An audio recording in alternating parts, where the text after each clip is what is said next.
Thank you so much for joining us and for starting this discussion. And Minister Mazurkiewicz has said that there is not enough on NATO, but right now we have actually 3 people that have been previously in NATO, so even a more important issue. And while we talk about war usually and the security, we see when it's starting. In terms of the hybrid war and the information space war that is happening in there, the front lines were opening and nobody had really seen it. It was Russia that started to open it, started to bring different influence operations in changing minds and hearts of our citizens, in making the change of the attitudes, also in terms of the elections. But it was much harder to see it through the NATO lenses or the EU lenses because nobody was prepared for it. It's a new space. And last year, we were having the mega election year. More than 50% of the world population have been voted. That was a huge challenge and an issue, and many been preparing for this year to actually protect the elections from the influence operations and the foreign malign influence. Yet, still, disinformation was hugely visible in many of the campaigns, and some of the elections results were hugely influenced. One of them we can see in Romania. But in here we have Prime Minister of Moldova, and my first question comes to you, because elections and the referendum campaign in Moldova was hugely affected. What really happened there, and when you realize it's a huge threat?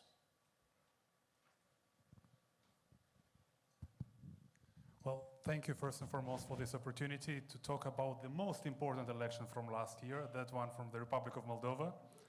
The fact that we managed to re-elect President Sandu and pass, albeit with a narrow margin, the EU referendum means that with all the challenges that Moldova has gone through in the past 3 years, and quite frankly beyond that, we must have done something right to maintain the support of our citizens. And in the face of the wildest attack on Moldovan democracy, on Moldovan sovereignty, in light of the incredible amounts of money that the Kremlin has been pouring into our political system to corrupt our voters, to hijack our democracy, in effect, to influence our political discourse and debates in Moldova. And at the end of the day, they still failed. This is a testament to the resilience of the Moldovan society, but this is also a testament to the incredible support that Moldova has received throughout the years from our partners in the European Union, over the Atlantic, and we very much look forward to continue consolidating Moldovan institutions so that in the all-important parliamentary election in September, which is going to be the most important election this year in the world, we are going to make our utmost to make sure that we continue to withstand and we continue to share with our partners all the good, the bad, and the ugly that we have to go through so that our partners don't have to endure that. Moldova has been having the dubious honor of being the petri dish of Russian propaganda. And we are at the forefront of all the nasty toolkit that they are constantly trying on us. And the better equipped we are to mitigate these threats, the better we are able to serve our friends and partners in sharing the information and sharing these tactics. And we've been more than happy to provide this early warning, if you will. In fact, we've been saying for quite some time to many of our friends that the threat of disinformation and the threat of weaponizing political corruption is significant, and some took us seriously, some didn't. Well, now with many other elections, including very close to the Republic of Moldova, when things are not going according to plan, many are coming to the realization that perhaps we should have been more forthcoming in building these defenses early on. But the Republic of Moldova nowadays, despite the enormous challenges, is more resilient from an energy perspective.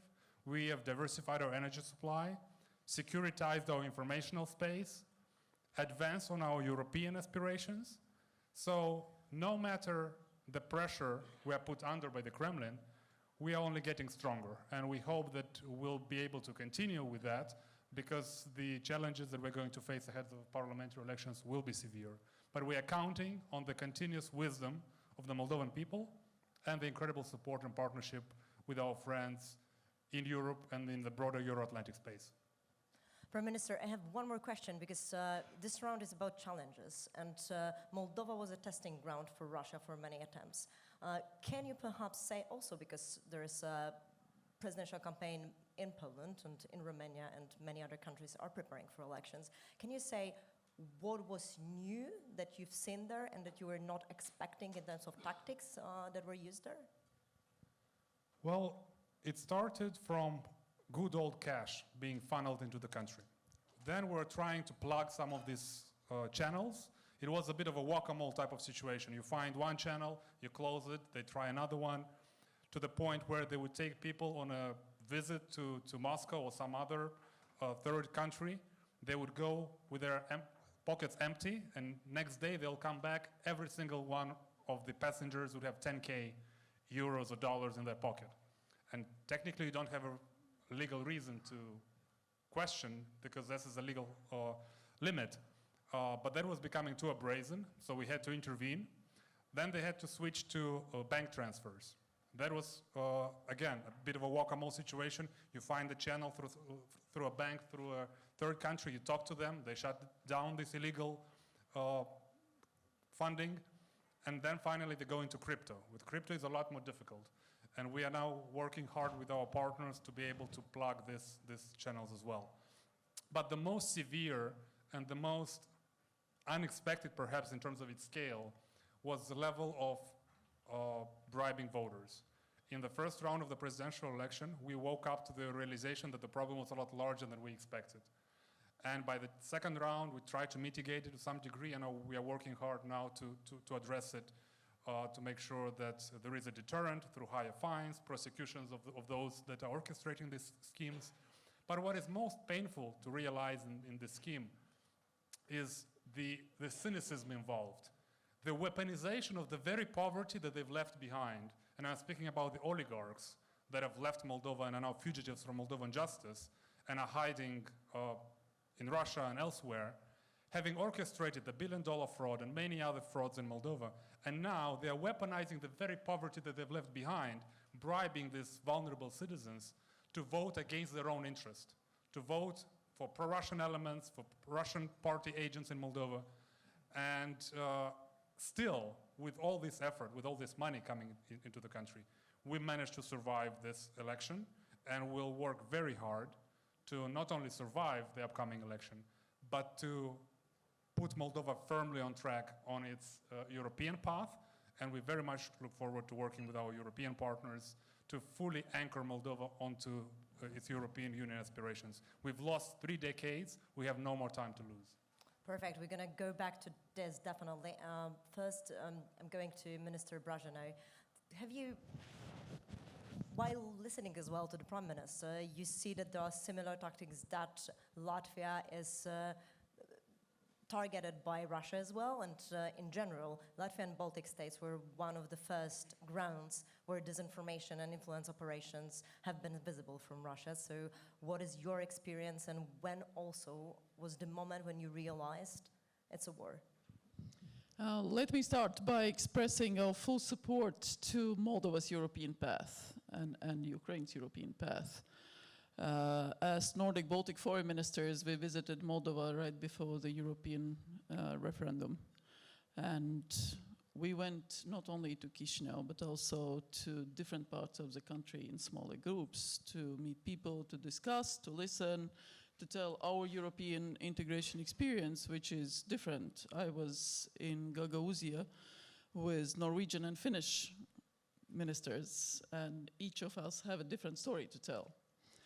And what we found out was quite spectacular. There was a full room of students, but then the local officials, some of those that were described here, didn't let basically students discuss or ask questions or speak. They took all the time to challenge us and to push us why EU is bad and how bad our experience is and how good it was in the Soviet Union. And obviously we pushed back, very clearly explaining that it will be the choice of Moldova's people and they will decide on their European integration or not. It's our task to support them because we support all countries who want to be in the EU and who, of course, correspond to the merits, to the questions and criteria that are put there. So I congratulate Moldova on the outcome of both, and the upcoming election will be a tough one, but again, I'm sure that with Moldova's institutions, as stronger they are, as more difficult to influence. And that is one thing that we clearly know also from the experience in all other European countries. And with institutions at large, you know, we restored our independence after 50 years of occupation by the Soviet Union. So we are 107 years old, and we actually restored the institutions in the constitution that we had from 1922. And that was the parliament, the government, the courts, the currencies, the citizenship, and so on and so forth. And that has been the basis of consolidation of everything that we do. So investing in the stability and strength of the institutions actually matters.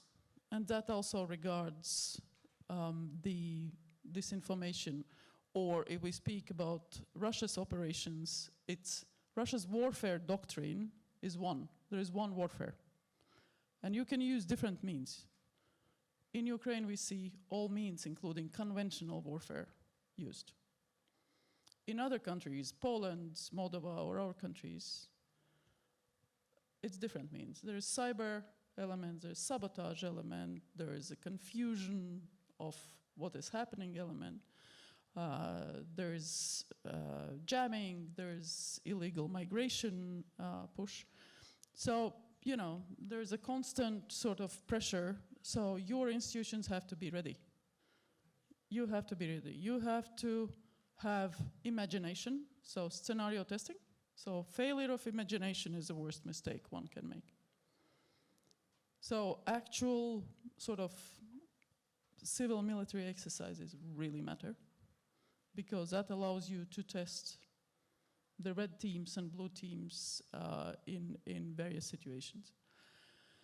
Working with allies and partners, especially for the intelligence services and security services, to make sure that you understand what is happening in Romania, what is happening in Moldova, what is happening elsewhere, and that you have that finger touch feeling, or Fingerspitzgefühl, I think in German it's called, that sort of allows you again to adjust your own action.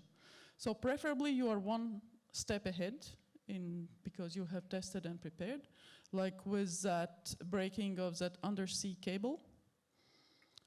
In our case, it was a data cable, and we were not affected.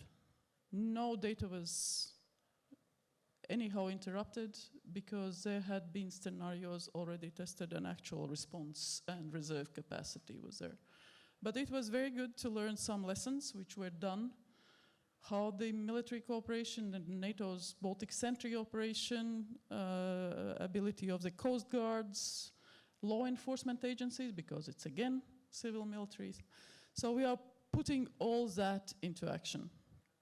And so we are sharing that experience, we are sharing that with the others. I think the big challenge is, of course, the Russian hostile information operations go after those very institutions that I speak about. They are trying to create mistrust into legal system, justice system, law enforcement institutions, and so on and so forth. Media, quality media.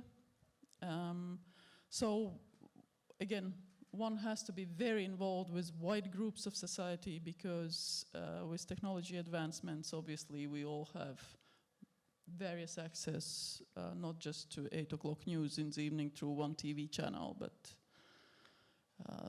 social media and everything, but also the dark side of the web, where lots of coordination takes place and where lots of payments are made. Crypto is quite a significant actor in all this. So adjustment, speed, testing, imagination, and institutional sort of cooperation across the board is very important with whole of society. Our National Guard, for example, works very closely with hunters associations, because those are the local units. Minister, And they know quite a what lot is of going challenges and already quite a lot of Sorry. food for Yeah, thoughts. thank you. I think that I'm going to go back now to the general, because I really want to have a space for the audience, so you can already think about the questions. In around 10 minutes, we'll open the floor.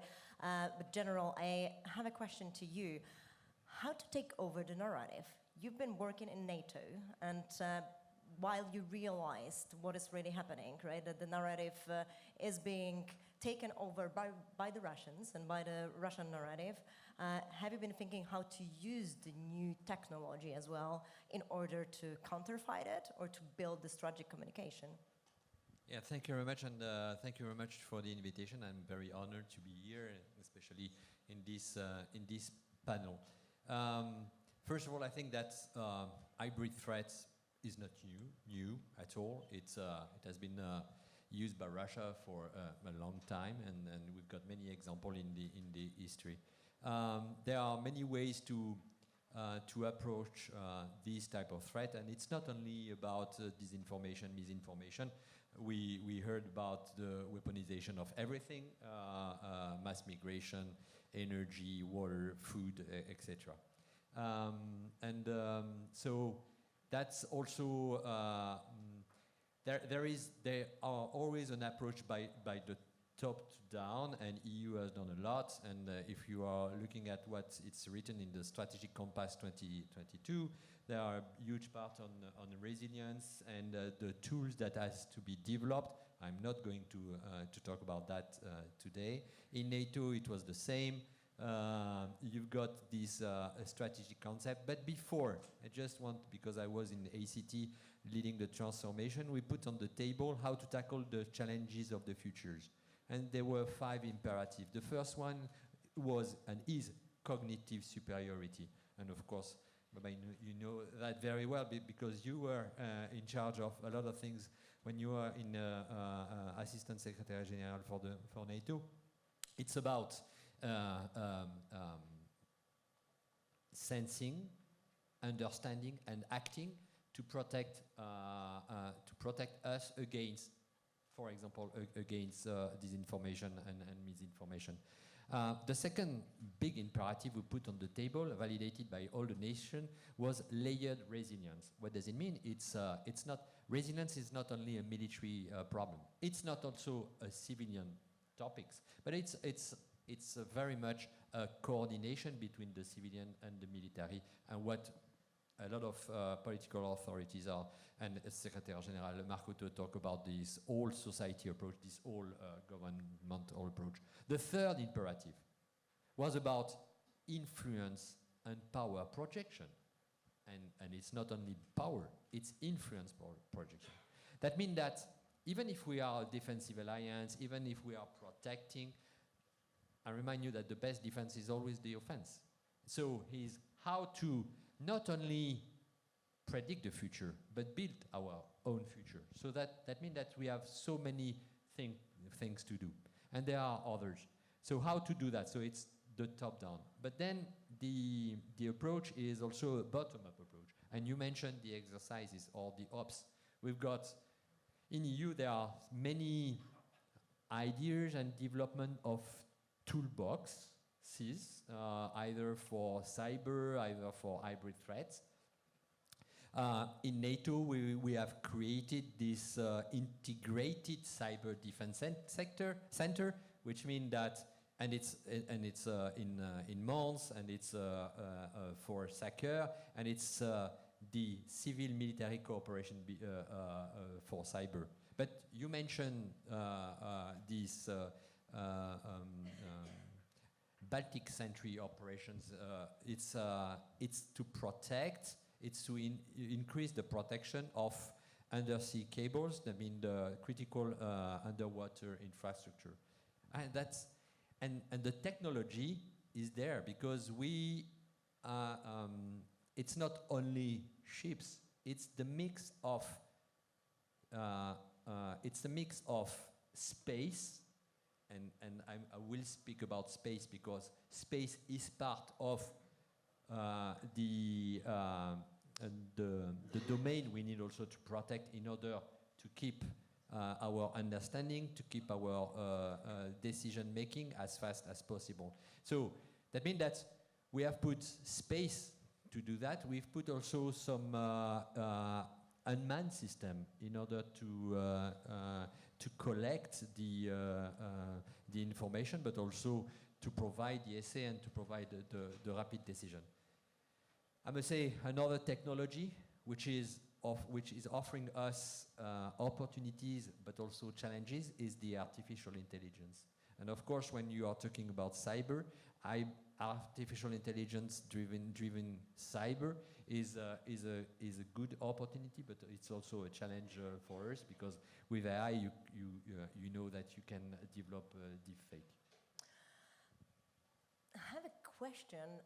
If what is happening, there's no doubt that geopolitics are changing, right? Russia is very aware of how to fight in the information space. And now it's a question about what actually is the information space. Because if we're having a President of the United States and his administration seizing funding for the countering disinformation and bringing the topic of the freedom of speech, is it really about the freedom of speech, or perhaps there is a need to take a step back and discuss what the internet is and how the information space should be shaped? Because what is happening in the internet, there is no really issues of the freedom of speech. It's bots, it's trolls, it's the huge influence operations that are manipulating people.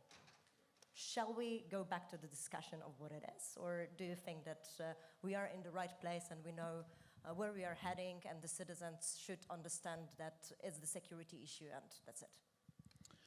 I think quite clearly that bots or automated operations don't have the freedom of speech. That's pretty straightforward, and that's why, you know... However, that's being claimed there have been pretty straightforward approaches by overall, I think, in European countries. Also because our history is different, and that's why Germany is taking, in accordance with its constitution, certain decisions, also with regard to certain parties.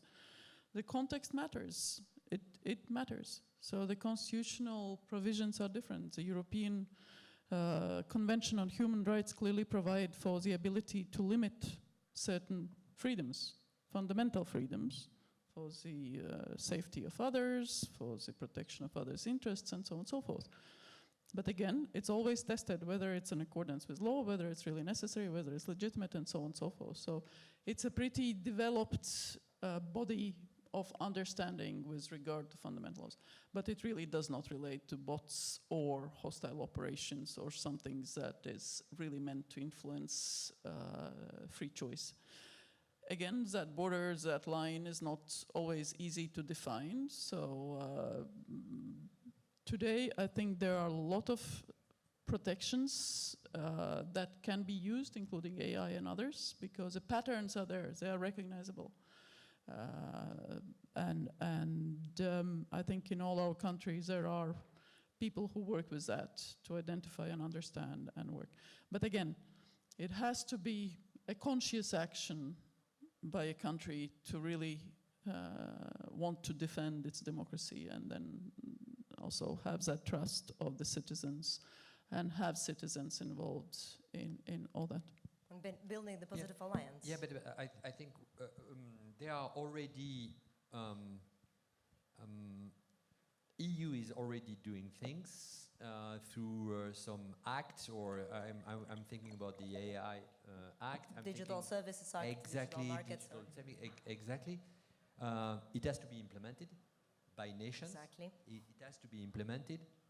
What you say, sir, is very important, is to share the information in order and to be able to attribute, and just in France with this ATP 28, where the foreign minister is able to attribute and share because the services, the tech services, and all the services in charge of security and defense are sharing the informations, and then you can attribute, and of course, it's a part of a whole society approach for the education of the people, with facts, of course.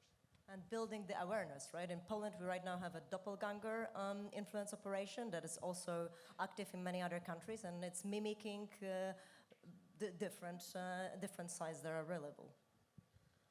Well, in democracy, we have this foundational principle of one person, one vote.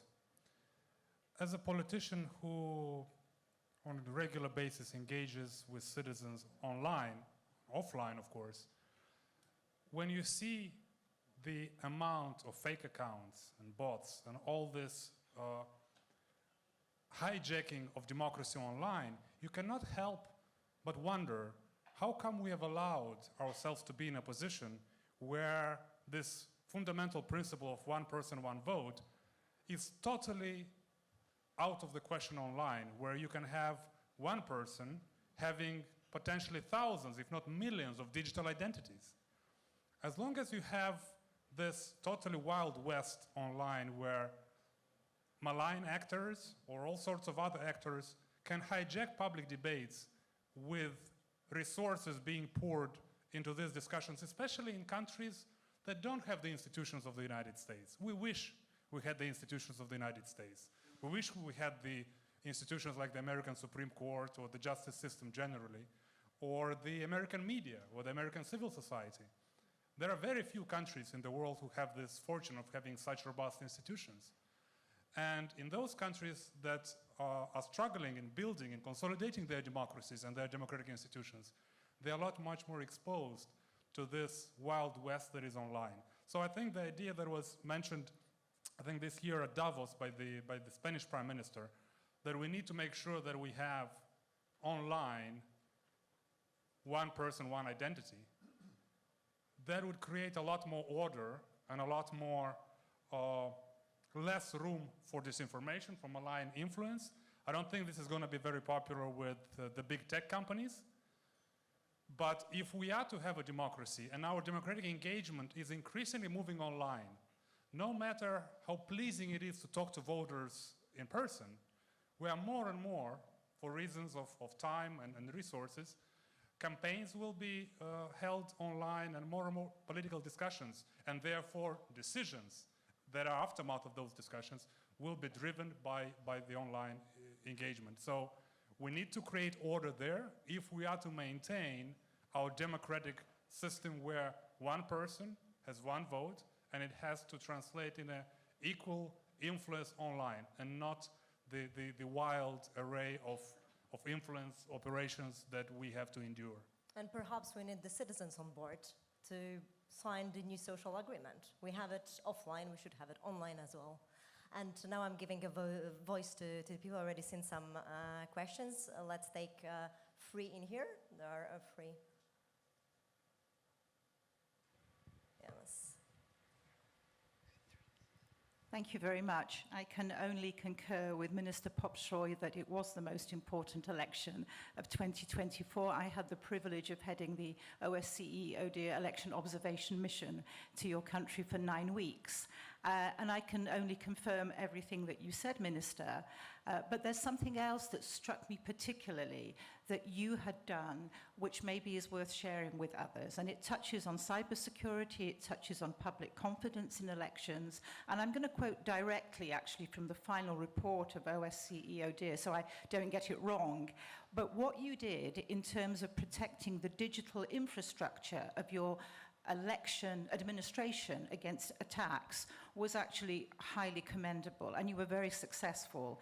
You were able to identify probable targets, you increased preparedness to restore connectivity of the polling stations, there was considerable incident response training in cybersecurity, including for operators who were in polling stations taking voter IDs, and you countered manipulative information on potential cyber attacks, all things that could undermine confidence in the system.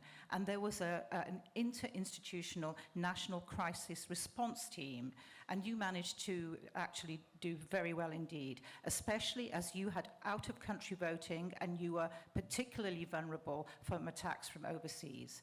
I would only point out that this kind of approach is not unique to Moldova and not unique to, I would say, those countries that are closer to Russia geographically, because back in 2016, the United States, with their experience of that election, actually upgraded the status of their election administration to critical infrastructure.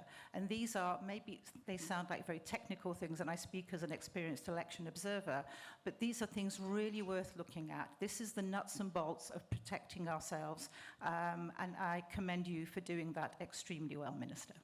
Thank you, and thank you for showing this great case study. Thank you indeed for your input in observing the election. And I will take this opportunity to invite you again and all of our friends to observe the upcoming parliamentary election, because we are proud of how we organize our elections.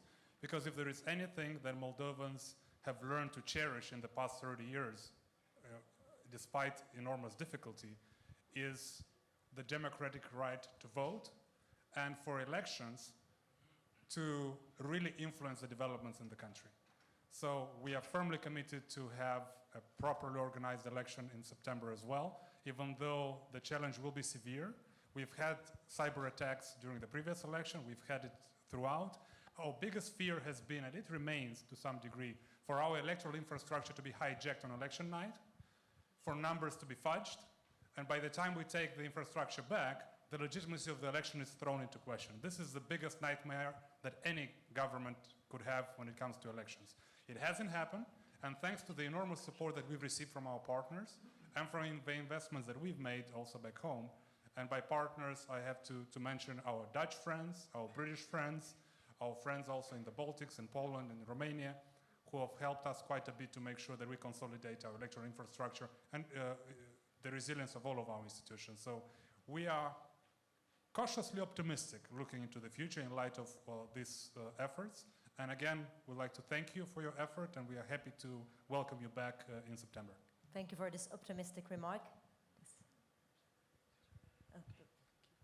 Thank you very much. We will take two questions. I mean, first you and I. Thank you very much, Marek Madej from University of Warsaw. I would like to thank all panelists for the presentation, which were inspiring, at least for me, because I was inspired to make a question concerning the role of non-state actors, or rather business entities, in countering the hybrid threats. It was touched by the issue of crypto, which is many non-state actors who have it, and it's a problem. It was touched by the issue of many accounts, fake accounts, by, again, the logic, let's say, of functioning of Meta or X is rather to spread the content, no matter if it's right or wrong or false or right, it's simply a content, it has to circulate. Lies are very often much more attractive than truth. So without them on board, the true fight is a bit, let's say, weakened. So I would like to ask how to make them interested, especially taking into account that majority of them are not in Europe, how to make them interested in participating in that fight in effective way, not only, let's say, to limit effectiveness of activity of governments. Thanks. Thank you. Now we are taking the second question. If there is the third one, we can take it as well. And yeah.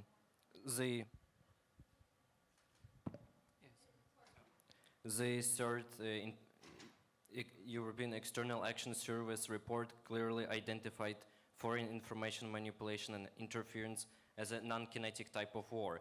And we clearly see the Russian disinformation that is being spread mainly on social media currently, and in more and more disseminated platforms, smaller platforms that are harder to capture. And I would like to ask, what are the ways the European Union can address this issue and try to maybe tackle this issue and ban the Russian and, for instance, Chinese FIMI and disinformation on such small social media platforms, and maybe also the issue of free speech.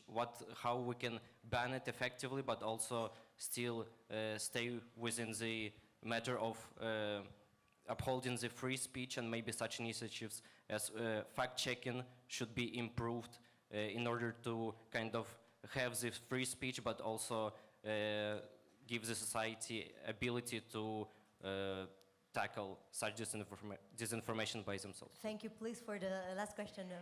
Yeah, thank you so much. Geish Gonzalez, I'm from the Center for European Policy Analysis.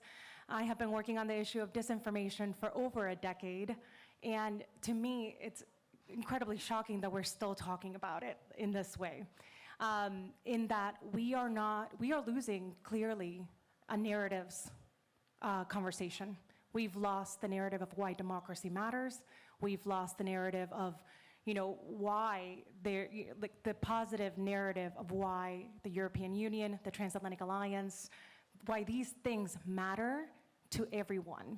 And so I would like to hear from the panelists, what are the proactive things that we could be doing other than merely observing the problem of disinformation as an alliance?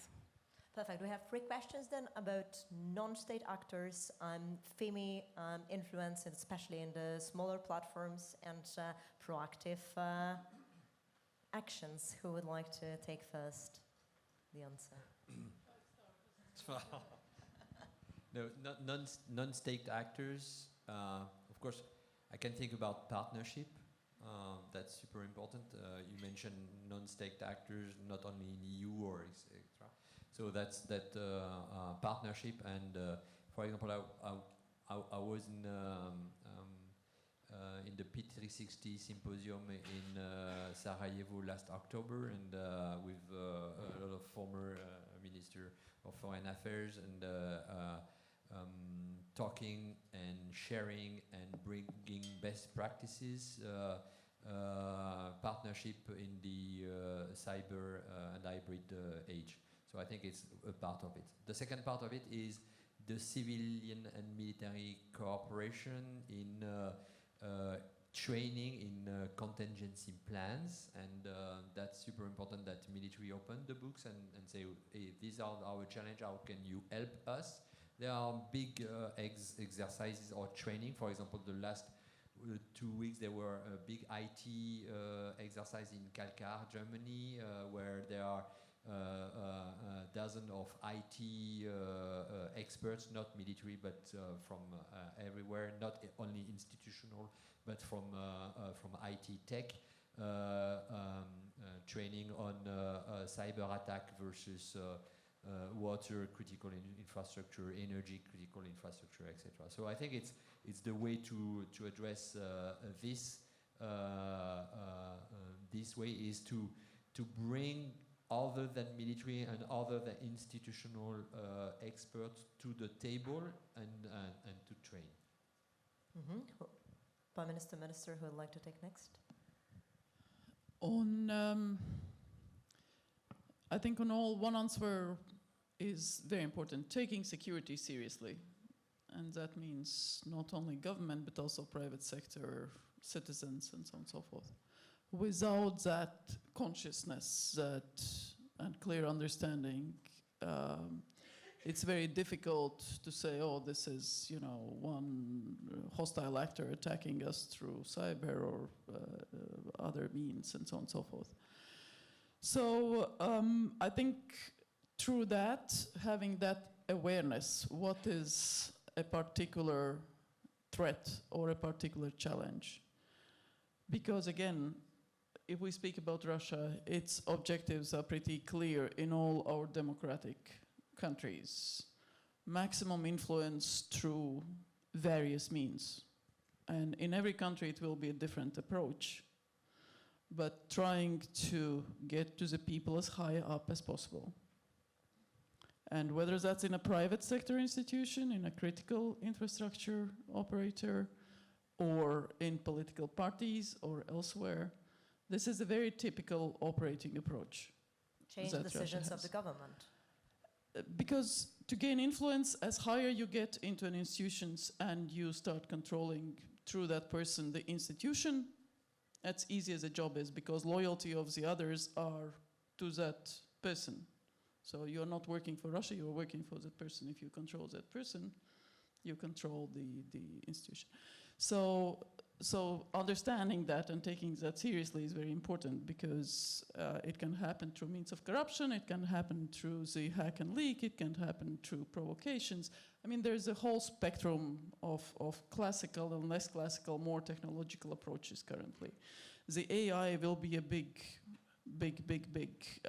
already is and will be still even a bigger actor, where again the provocations and the last minute sort of imaging and the pressures and everything, especially before elections or decision making, is playing a role. And sometimes we don't even see it, because it happens in closed Telegram groups. It happens through closed specific channels. As through in gaming.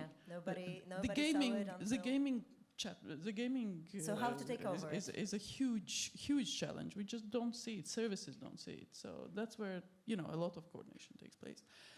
But again, that is the first step, taking it seriously and having that awareness about the particular objectives that a hostile actor might have.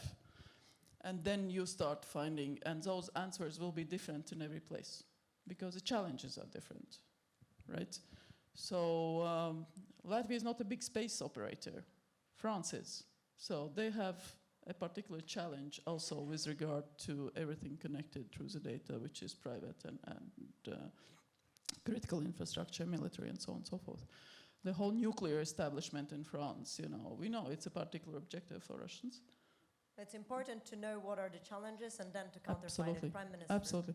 And then that awareness through the intelligence exchanges, through the testing, through the exercising, involving society, involving the private sector, having, you know, the sort of quality media or influencers or whoever participate in them, whether in the red or in the blue teams, but giving that real sort of perspective on things that is happening. Prime Minister, I give you the floor, but I have a follow-up question a bit around that.